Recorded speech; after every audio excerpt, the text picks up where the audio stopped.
90% of investors add no value. In my assessment, 70% of investors add negative value to a company. That means they're advising a company when they haven't earned the right to advise an entrepreneur.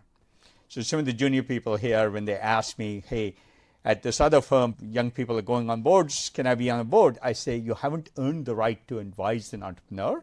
Just because you got an MBA and joined a venture firm doesn't mean you're qualified to advise an entrepreneur. The biggest piece of it, not the only way, is have you built a large company? Have you gone through how hard it is, how uncertain it is, how traumatic it is to go through?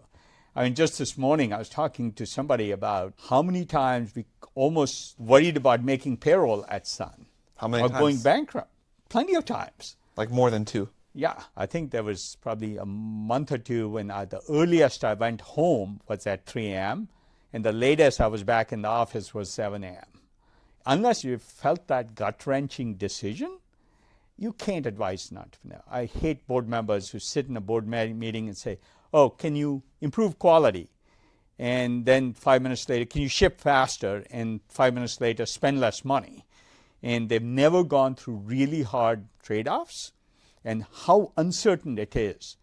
If somebody's never dealt with this decision-making under ambiguity and they're in a big company, they're not qualified to help you.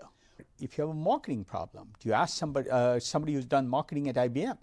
They've never dealt with things where the market isn't established. It's incremental year to year, 5% improvement is what they're shooting for.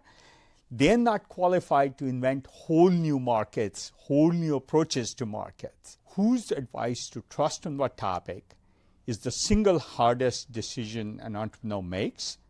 It's also where the right investors can really help you.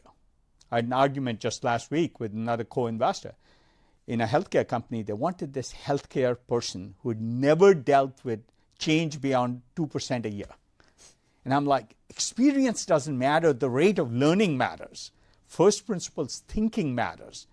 Pick for the best athlete, not the person who's the most established wide receiver who knows how to run one pattern and one pattern only.